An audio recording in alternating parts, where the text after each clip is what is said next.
സംസ്ഥാന സർക്കാരിൻ്റെ വയോസേവന പുരസ്കാരത്തിന് ചേർത്തല വാരനാട് സ്വദേശിനിയായ വാസന്തിയമ്മ അർഹയായിരിക്കുന്നു. ചേർത്തലയ്ക്കടുത്ത വാരനാട് ക്ഷേത്രത്തിന് സമീപത്തുള്ള തെക്കേവിളി വീട്ടിൽ പരേതനായ വിജയൻ്റെ ഭാര്യ വാസന്തിയമ്മ 3.5 പതിറ്റാണ്ട് കാലം നീളുന്ന കായിക രംഗത്തെ സജീവ സാന്നിധ്യം. ഇപ്പോൾ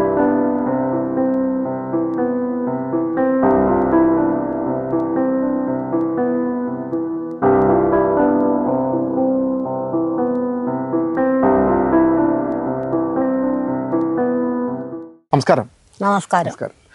ഈ അവാർഡ് പ്രതീക്ഷിച്ചിരുന്നതാണോ? പ്രതീക്ഷിച്ച് 2 പ്രാവശ്യം കൊടുത്തിട്ടും കിട്ടിയില്ല. 3ാമത്തെ പ്രാവശ്യമാണ് അവർ പറഞ്ഞു ഈ അമ്മച്ചി 3ാമത്തെ പ്രാവശ്യം വരുന്നത്, ഇനി എന്തെങ്കിലും വല്ലവരെ കൊണ്ട് റെക്കമെൻഡ് ചെയ്യിക്കുന്നൊക്കെ പറഞ്ഞു. ഞാൻ പിന്നെയും പ്രതീക്ഷിച്ചില്ല.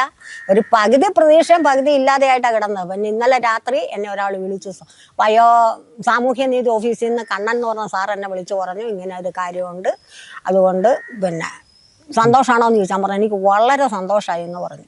അത് കഴിഞ്ഞ് ഞാൻ വേറൊരാളെ വിളിച്ചപ്പോഴും പറഞ്ഞ് കുഴപ്പമില്ല, അതുകൊണ്ട് നാളെ പേപ്പറിൽ വരുമെന്ന് പറഞ്ഞു. ഇന്നിപ്പോൾ പേപ്പറിലുണ്ട്. ഒത്തിരി സന്തോഷമുണ്ട്. ഒരുപക്ഷെ ഈ കായിക മേഖലയിലെ മികവിനാണല്ലോ ഈ വാസന്തിയമ്മയ്ക്ക് അവാർഡ് കിട്ടിയത്. 3.5 പതിറ്റാണ്ട് തികയുന്നു, ആകാൻ പോകുന്നു. ഈ വൈകുന്നു തോന്നുന്നുണ്ടോ?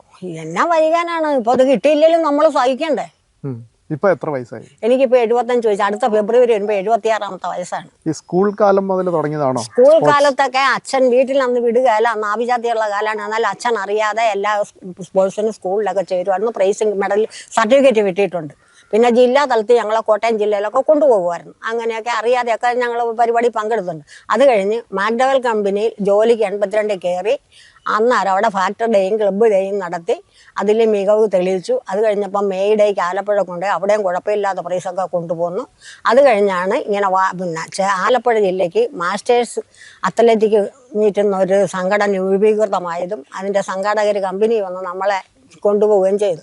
കമ്പനിയിൽ നിന്ന് ഞാൻ 2003 VRS എടുത്ത് പോന്ന മോനെ കയറ്റി. അത് കഴിഞ്ഞിട്ട് കമ്പനിയിലെ ജോലിക്കാർ ഒരു മനുഷ്യരും പോകാറില്ല. കമ്പനിയുടെ പൈസ കിട്ടിക്കൊണ്ടിരുന്നതാണ്. അങ്ങനെ പൈസ കിട്ടാതായപ്പോൾ ആരും പോകുന്നില്ല. ഞാൻ അന്ന് മുതൽ ഇന്ന് വരെ സ്വന്തം കാശ് മുടക്കി നാഷണൽ ലെവൽ വരെ പോകും. അന്തർദേശീയ ലെവലിലേക്ക് പോകുന്നെങ്കിൽ ഒത്തിരി പൈസയുണ്ട്. ഈ ചേർന്ന ആവശ്യം എല്ലാം അന്തർദേശീയ മീറ്റിലേക്ക് സെലക്ഷൻ കിട്ടിയതാണ്. പിന്നെ 2006 ബാംഗ്ലൂർ ഒരു ഏഷ്യൻ മീറ്റ് നടക്കുക, അല്ലെങ്കിൽ പങ്കെടുത്ത് 5000 മീറ്റർ ഓട്ടത്തിന് സ്വർണവും 1500 മീറ്റർ ഓട്ടത്തിന് വെള്ളിയും ഹഡിലിന് വെങ്കലവും കരസ്ഥമാക്കി.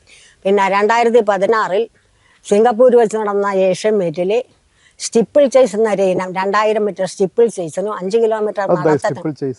സ്റ്റിപ്പിൾ ചേസ് എന്ന് പറഞ്ഞാൽ ഇങ്ങനെ കടമ്പ പോലെ കടന്ന് വെള്ളത്തിൽ കൂടെ നീന്തി കയറി പിന്നെ വന്ന് 2000 മീറ്റർ പൂർത്തീകരിക്കണം. അതിനാണ് 5 പ്രാവശ്യം നമ്മൾ വെള്ളത്തിൽ കൂടെ നീന്തണം. ഈ കടമ്പയും കിടക്കണം. അങ്ങനെ വരുന്ന അതിന് സിംഗപ്പൂരിൽ 2നും വെള്ളി മെഡൽ കിട്ടി, 5 കിലോമീറ്റർ നടത്തത്തിനും സ്റ്റിപ്പിൾ ചേസിനും. അതേ ഇനം തന്നെ 2017 ചൈനയിൽ പോയപ്പോഴത്തേക്ക് വെങ്കല മെഡലാണ് കിട്ടിയത്. പിന്നെ ഒരു ഇടവേളയ്ക്ക് ശേഷം 2023 ദുബായിൽ വെച്ച് നടന്ന ഓപ്പൺ മീറ്റിൽ പങ്കെടുക്കുകയും 3 കിലോമീറ്റർ നടത്തത്തിന് സ്വർണ്ണ മെഡലും 400 മീറ്റർ ഓട്ടം 200 മീറ്റർ ഓട്ടം എന്നിവയ്ക്ക് വെങ്കല മെഡലും കരസ്ഥമാക്കി.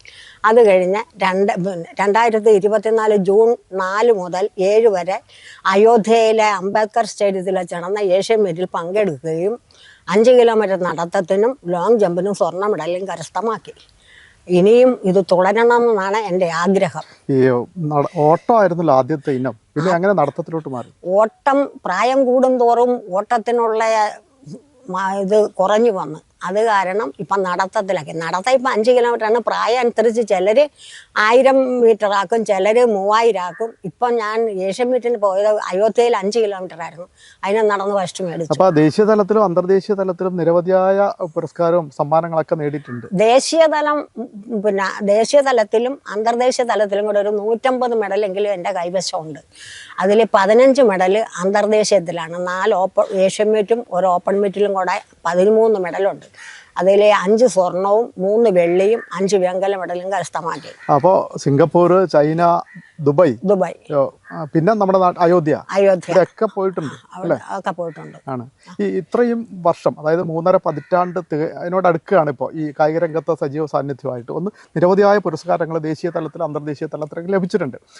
നമ്മുടെ കായിക മേഖലയിൽ നിന്നോ അല്ലെങ്കിൽ സർക്കാരിൽ നിന്നോ ആവശ്യമായ ഒരു പരിഗണന കിട്ടിയിട്ടില്ല എന്ന ആക്ഷേപം, പരാതി ഉണ്ടോ? ഉണ്ട്, തീർച്ചയായിട്ടും.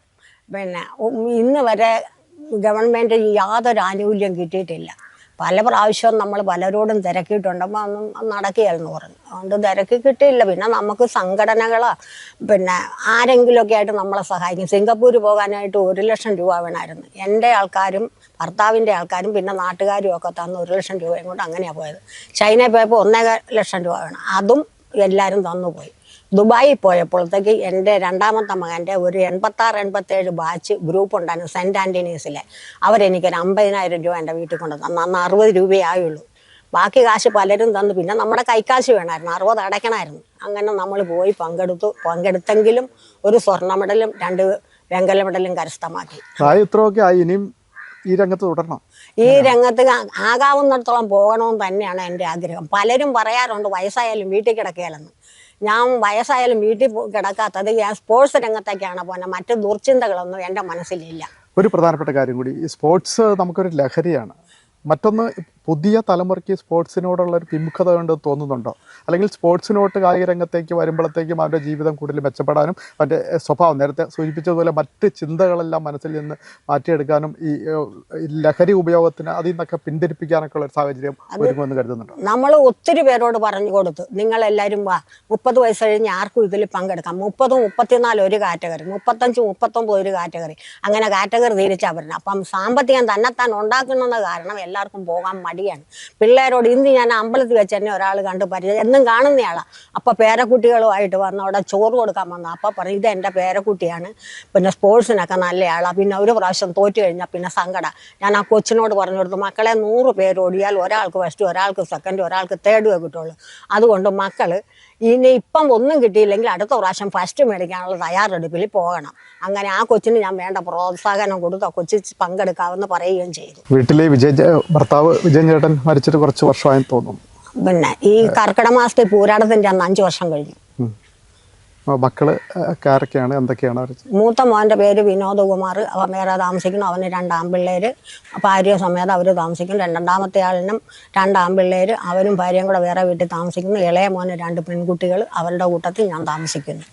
ഇളയ മോൻ്റെ ഭാര്യയ്ക്ക് വില്ലേജ് ഓഫീസിൽ ജോലിയുണ്ട്. അപ്പോൾ 1 വർഷം 1.5 വർഷമായി ജോലി കിട്ടിയിട്ട്. മോന് കമ്പനി എംപ്ലോയി ആയിരുന്നു. പക്ഷേ കമ്പനി ഷട്ടർ വീണപ്പം കുറേ കാടക്കോഴിയും വളർത്തി ഒരു ചെറിയ കടയായിട്ടിരിക്കുന്നു. എന്താണെങ്കിലും പൊതുവെ സന്തോഷമെന്ന് പറയാം. സന്തോഷം, തീർച്ചയായിട്ടും വളരെ വളരെ സന്തോഷമാണ്. വാസന്തിയമ്മ വാരനാടിൻ്റെ വസന്തമാണ്, ഈ നാടിൻ്റെ അഭിമാനം. 3.5 പതിറ്റാണ്ട് കാലം നീളുന്ന കായിക രംഗത്തെ അനുഭവം. ഈ വയോസേവന പുരസ്കാരം നേടിയതിൽ ഏറെ അഭിമാനമുണ്ടെന്ന് വാസന്തിയമ്മ പറയുന്നു. മാത്രമല്ല, ആവാവുന്നത്ര കാലത്തോളം കായിക രംഗത്ത് തുടരണമെന്ന ആഗ്രഹവും വാസന്തിയമ്മ നമ്മോട് പങ്കുവയ്ക്കുന്നു. News team, win media, Cherthala.